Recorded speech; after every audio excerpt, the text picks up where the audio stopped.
Good morning, Julie, and to everybody on the Real Skinny page. You guys are doing amazing this week. I am loving all of the posts and all the dedication. And guess what? We're talking about my three favorite letters today, EFB, baby. And you know what? You are in EFB 2 days now. If you started on Monday on the Take That Holidays Challenge. So because your Monday was your first perfect day, Tuesday was your second perfect day, Wednesday was your third perfect day, but your first day in EFB.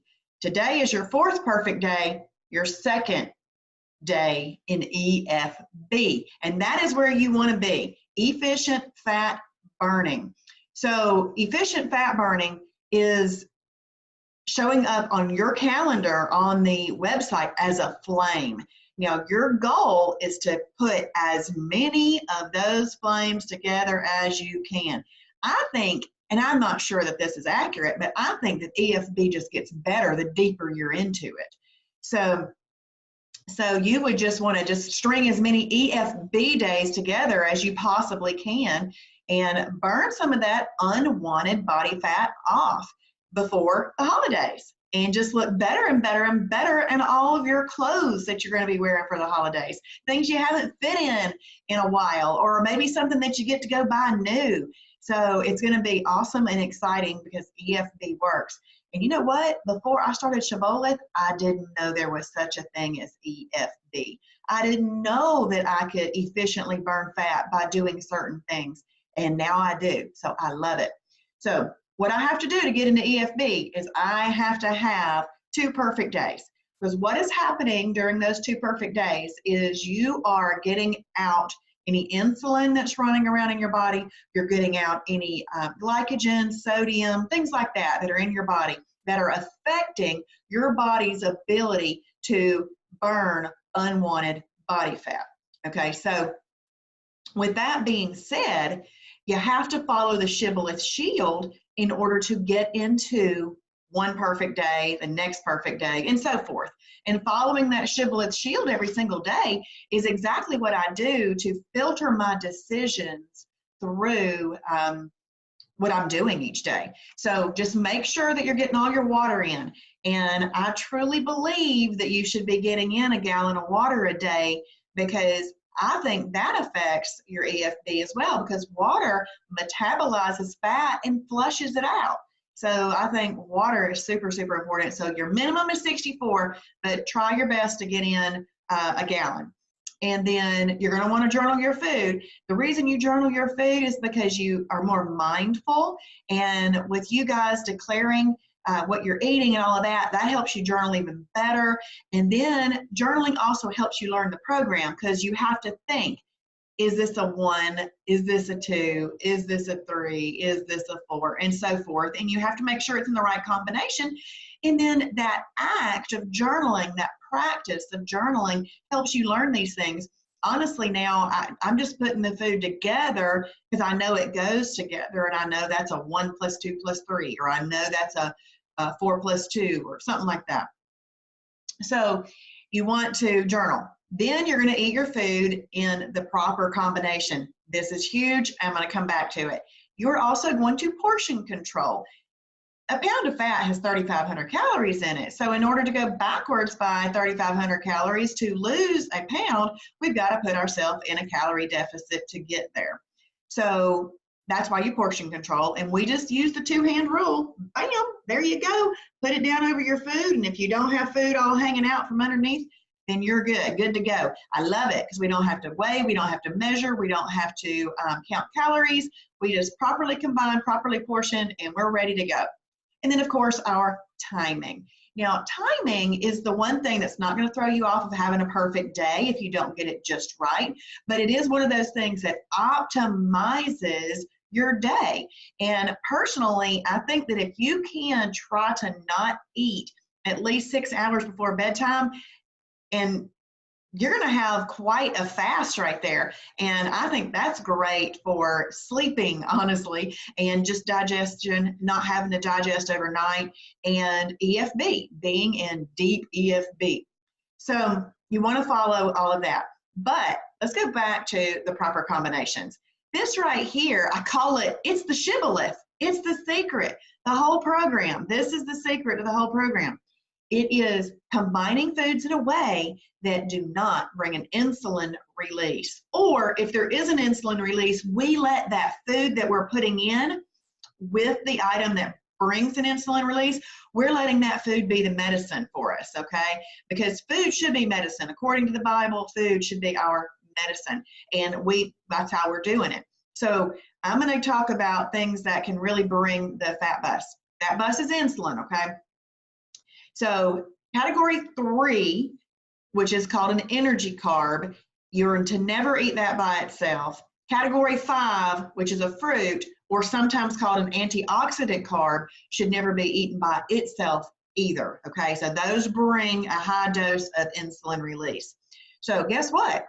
We can eat them because on this lifestyle, we do not exclude any macronutrients. Any program that excludes a macronutrient at all is not sustainable for life. People just aren't willing to give up all of that for the rest of their life, okay? So we might as well learn how to do a lifestyle, something that you can keep up with for the rest of your life. So never eat a category 3 or 5 by itself. If you do, it's a holiday, okay? And we have 6 of those available in weight loss mode. So if you happen to eat one of those, let's say that you're just dying for some potatoes, you can have it, okay? So if you're gonna have a category 3 energy carb, you just must have it with a category 1 lean protein, let's just say chicken to keep it simple, and, so it's a must and an and have it with a category 2, I'm just gonna say broccoli. So you got chicken, you got broccoli, and you've got your little 1/4 cup of potato. And that might not sound like a lot, but you have 3 different yummy flavors on there. It's a perfectly combined meal. You've got your little flavor of potatoes, and hopefully that satisfies that for the potato. But you're letting, what's happening is there's a little bit of an insulin release coming from that potato, but you're letting the protein in the lean protein and the fiber in the fibrous carb negate the insulin release that's coming from the potato. That's the secret. That's how you do it, okay? Category 5, fruit. So if you want to have some fruit, let's say that you want, I mean, even up to a cup of blueberries, it's still portion control, okay? But I do about 1/2 cup. But blueberries, let's say you want to have something for breakfast. You can make yourself an egg white spinach omelet. Egg whites are a lean protein, and spinach is a category 2. Just make sure there's enough of both of those that will negate the insulin release, portion control it, and eat that up, and that gives you your fruit. Just never eat it by itself. If you're going to eat a category 3 or a category 5, never, ever, ever eat it with a category 4 or 6. Simple. But if you want to eat that category 3 or the category 5 with a 1 and a 2, like it's a must, you could also do that with a 7 and a 2, a shellfish and a lean and a fibrous carb. So that's the same exact thing. A lean protein is the same thing as a shellfish. Shellfish is the same thing as a lean protein.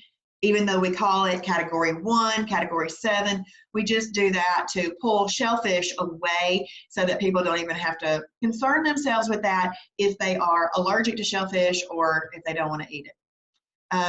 So we've combined our foods in the right way. We've properly portioned. We are journaling so that we eat mindfully instead of mindlessly. We're eating, we're drinking all of our water, and we are trying to space out our meals at least 4 to 6 hours apart. And that is how you get into EFB. Takes 2 days to get into EFB, and then just string those EFB days together, baby. String them together. And then what you're going to do, if you have a holiday, which we are allowed holidays, you just have to know that it takes 2 perfect days to get back into EFB. And that's our lifestyle. That's what we do. We have a holiday, we get back into EFB. Now, I do want to prepare you, though. If you, the day after a holiday, let's say that you are just feeling hungry. I'm going to tell you, it is not necessarily you are hungry. What's happening is you have some insulin running around in your body. And because that insulin is running around in your body, insulin increases appetite for up to 48 hours, as well as stops efficient fat burning for up to 48 hours. So you've got your efficient fat burning is stopped, but it's going to get to it once you get all the insulin out. But that insulin that's in there is increasing your appetite. So just tell yourself, this is that stinking insulin. I don't need it. I don't want it. I'm not going to eat what I'm currently wanting to eat. I can drink some water. I can get over this, and I can get back to my EFB much more efficiently and effectively. So I hope that EFB are your favorite three letters now too. And if you have never joined Shibboleth, please join us. It is an amazing and awesome lifestyle. You're going to want to be a part of this Shibboleth family, the Shibboleth sisterhood. It is a fantastic support system. This is exactly what I was looking for friends and nutrition and education and my preaching too. I get my preaching and my nutrition all in one with Travis and Jason. So thank you for Julie, who is leading this up this week. She is absolutely amazing. And I'm glad that I just got to spend a few minutes with you today. And I look forward to seeing all of your results on The Real Skinny. Bye, y'all.